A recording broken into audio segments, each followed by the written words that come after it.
এখন তো আকল দিয়ে ওরা বলবে ভাই ক্যালেন্ডার দেখেন। সারা সারা ক্যালেন্ডারের মধ্যে কোন জায়গায় কি জুমার কোন দিন নাম আছে নাকি? একটা বিষয় লক্ষণীয়, ওই যে আমি যে কথাটা বলছিলাম প্রথমে, যে এখানে নাজ্জালনা বলতে কোরআন নয়, এখানে হচ্ছে ঈমান। হ্যাঁ, এখানে যে তাওহীদের কথা, এটা কিন্তু ওই আপনার সূরা আরাফের সূরা আরাফের 70। 70 নম্বর আয়াত দিয়ে আরেকটা স্পষ্ট রূপে এটা বুঝিয়ে ফেলছে। কত বড় মিথ্যাবাদী, তাহলে ধোঁকাবাজ। আচ্ছা, এখানে দেখেন দর্শক, আপনারাই দেখেন। আচ্ছা, এখন বাপ হইলেই যে অনুসরণ করা যাবে না, মানে এই গাদা বাপ যদি সঠিক পথে থাকে তাহলে তো অবশ্যই তার অনুসরণ করতে হবে।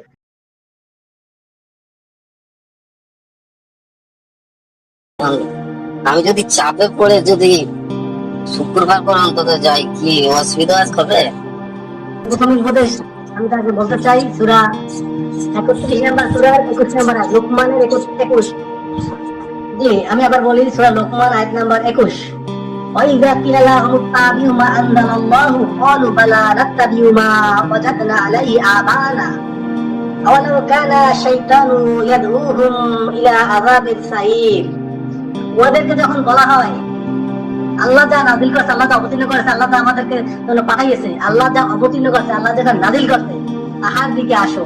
তারা বলে কি, যে না, আল্লাহ যেটা নাজিল করছে সেটা আমরা মানবো না। তখন আল্লাহ আল্লাহ যা নাজিল করছে, যে কোরআন, যে কিতাব, সেটা আমরা মানবো না। আমাদের পিতৃপুরুষ, আমাদের বাপ দাদা, হুজুর, মোল্লা, মৌলবীদেরকে যেই যা অনুসরণ করছে, তাদেরকে আমরা যেভাবে পাইছি, তারা যেভাবে ইবাদত বন্দি করতো, আমরা সেইভাবে ইবাদত করবো। আবার বলতেছে কি, শয়তান যদি ওদেরকে জ্বলন্ত অগ্নির দিকে রাখে, তবু শয়তান যদি ওদেরকে জ্বলন্ত অগ্নির দিকে ডাকে, তবু আমি এই আয়াতটা বলার কারণ এটাই, আপনি সেই মোল্লা মৌলবী হুজুরকে বলবেন, আপনার সব কথা আমি মেনে নেব, একদম সব এ টু জেড, আগা টু গোড়া সব মানবো। এখন তো আকল দিয়ে ওরা বলবে ভাই ক্যালেন্ডার দেখেন। সারা সারা ক্যালেন্ডারের মধ্যে কোন জায়গায় কি জুমার কোন দিন নাম আছে নাকি? জুমা কোন দিনের নাম আছে? ক্যালেন্ডার খুঁজে তো বাই করতে পারবো না।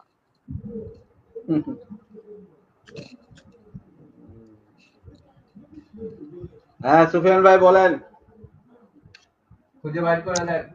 জি ওস্তাদ, আপনি বলেন এদের। সুফিয়ান ভাই, আমি একটু শুরু থেকে স্টার্ট করতে চাইছিলাম।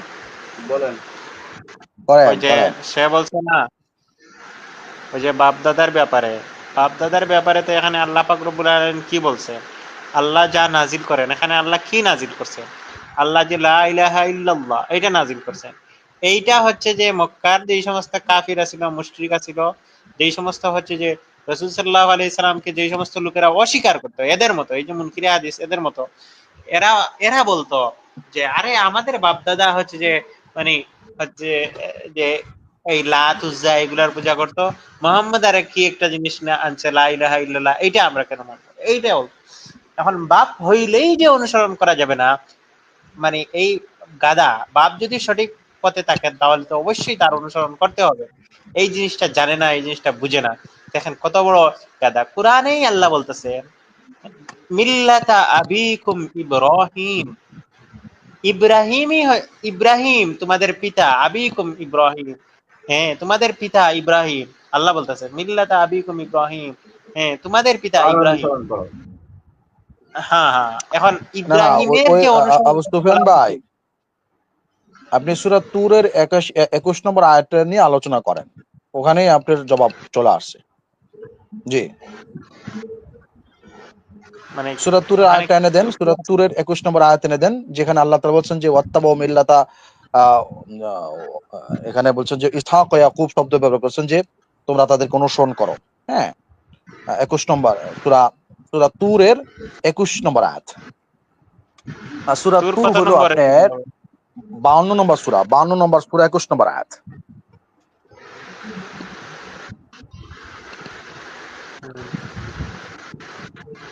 জি, ওখানে থেকে আপনি জবাবটা দিয়ে দেন। পাশাপাশি আরেকটা আয়াত আছে, এটা নিয়ে আপনি কথা বলেন।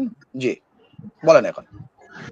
ওয়াল্লাযীনা আমানু ওয়াত্তাবাউহুম যুররিয়্যাতুহুম, যারা বিশ্বাস করে আর তাদের সন্তান সন্ততি বিশ্বাসে তাদের অনুগামী হয়, তাদের সাথে মিলিত করব তাদের সন্তান সন্ততিকে, এবং তাদের কর্মফল আমি কিছুমাত্র হ্রাস করব না। এই যে দেখে, যারা ঈমান আনে এবং তাদের ঈমান হচ্ছে যে তাদের সন্তান সন্ততি যারা বিশ্বাস করে, যারা ঈমান আনে, তাদের সন্তান সন্ততি বিশ্বাসে তাদের অনুগামী হয়। এই যে যারা ঈমান আনে এবং তাদের সন্তান সন্ততি তাদের ঈমান আনার মধ্যে হচ্ছে যে অনুগামী হয়। যেমন আমরা রাসূলের প্রতি ঈমান আনছি, রাসূল সাল্লাল্লাহু আলাইহি সাল্লামের কাছ থেকে সহিহ সনদে যেগুলো আসছে এইগুলা প্রতি ঈমান আনছি। এইগুলার প্রতি যে ঈমান আনছি, মানে এইটা তো বাপদাদার অনুসরণ হবে না। যে কিছুই বাপদাদার অনুসরণ বানাইয়া ফেলছে, মানে তার মনে যেটা চাইতেছে এইটা বাপদাদার অনুসরণ বানাইয়া ফেলছে। তা আমি যদি বলি যে ইব্রাহিম আলাইহিস সালামের অনুসরণ করা, এটা আচ্ছা, কিছু তাহলে বলবেন? আমি আরেকটা আয়াত দিয়ে দেই, ওইটাও নিয়ে একটু কথা বলেন। আপনি যেহেতু কথা শুরু করছেন, কথা বলছেন কিনা।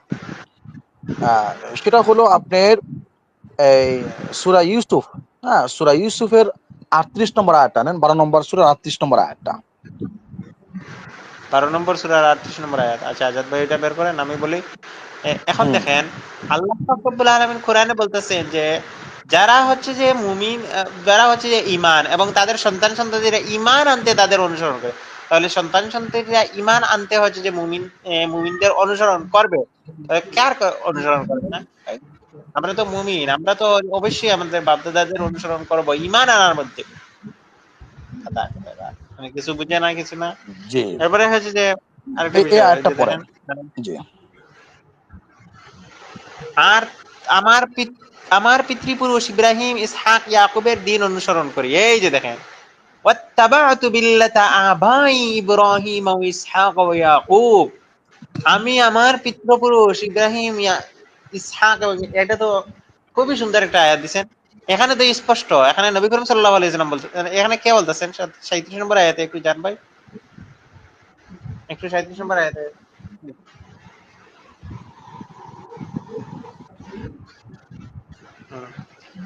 ইউসুফ বললেন, তোমাদেরকে যে খাদ্য দেওয়া হয় তা আসবার পূর্বে আমি তোমাদেরকে স্বপ্নের ব্যাখ্যা জানিয়ে দেব। এই জ্ঞান আমার প্রতিপালক আমাকে যা শিক্ষা দিয়েছেন তারই অন্তর্ভুক্ত। যে সম্প্রদায় আল্লাহকে বিশ্বাস করে না, অপরলোকে অবিশ্বাসী, আমি তাদের মতবাদ বর্জন করেছি।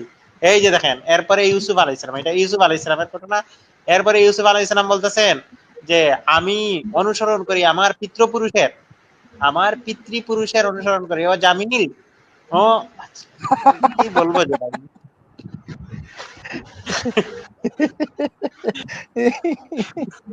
কানা, আল্লাহ কোরআনে বলতেন না, সুম্মুন বুকমুন ফাহুম লা ইয়াকিলুন, যারা হচ্ছে মুখ বুবা অন্ধ, এরা কিছুই বুঝবে না, কিছুই জানবে না। সুম্মুম এই যে বুকুন আল্লাহ অময়ুম বলতেছেন, ফাহুম লা ইয়ার। হ্যাঁ হ্যাঁ, ইব্রাহিম এবং ইউসুফ আলাইহিস সালামের যে কথা, এটা প্রশংসা সূচক। আল্লাহ বলতেছেন ইব্রাহিম আর ইউসুফ আলাইহিস সালাম কি বলছেন, আমার পিতৃপুরুষদের আমি অনুসরণ করবো, ইব্রাহিম, ইসহাক, ইয়াকুবের দিন অনুসরণ করবো। কত বড় জাহিল, এটা জানে না, বুঝে না। হ্যাঁ, এখন আসছে যে মানে সমালোচনা করতে, বাপ-দাদার অনুসরণ করলেই খালি না, খারাপ ওখানে হয়ে যায়।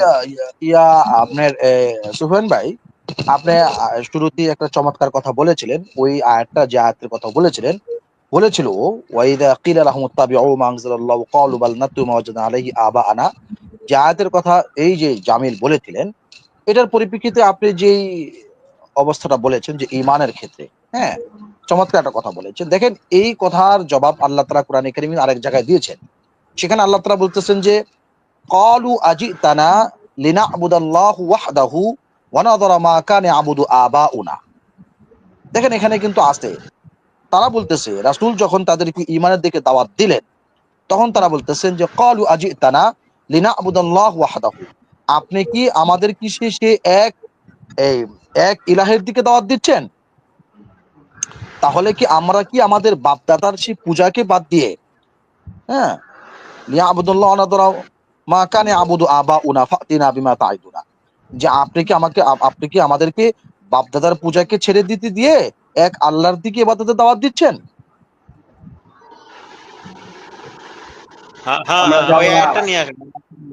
হ্যাঁ, আচ্ছা, এটা ওই কতদিন আয়াতটা না? হলো ও আয়াতটা হলো আপনার সূরা আরাফের 40, সরি সূরা আরাফের 70, সূরা আরাফ 7 নম্বর আয়াতের 70 নম্বর, আচ্ছা 70 নম্বর আয়াত, 7-এর 70 নম্বর আয়াত, 70 নম্বর আয়াত। 7 ঠিক আছে, 70 নম্বর আয়াতটা এই যে আয়াতটা, জি এটা পড়ো। হ্যাঁ এই যে খুব সুন্দর। ওই যে জামিল ওখানে বলছে না যে মানাজ্জাল না এর মানে কি কুরআন নাকি অন্য কিছু? ওই যে দেখেন এখানে আল্লাহ বলতেছেন, তারা বলল তারা বলল আজিতানা লিনাবুদাল্লাহ ওয়াহদাহু, তুমি কি আমাদের নিকট এই উদ্দেশ্যে এসেছো যে আমরা যেন শুধু আল্লাহর উপাসনা করি এবং আমাদের পূর্বপুরুষগণ যার উপাসনা করতো তা বর্জন করি? এই আল্লাহর কথার মধ্যে তো কন্ট্রাডিকশন হতে পারে না। এখানে যে উপাসনার ব্যাপারে আসছে, এই যে মানে মূর্খ, এই যে মানে অবুঝ শিশুর মতো এই যে জামিল বলে ফেললো যে এখানে আল্লাহ নাকি বলছেন যে হচ্ছে যে ওই যা অনুসরণ করা মানে কোরআন যখন তাদের কাছে পেশ করা হয়েছিল তখন বলতেছিল যে এই আমাদের বাপ দাদারা যার উপরে আছে মানে হাদিসের উপরে, ওই সময় নাকি হাদিস আছে। আবার দাবি করে হাদিস হচ্ছে যে রসুল মারার 300 বছর পরে লেখা হয়েছে।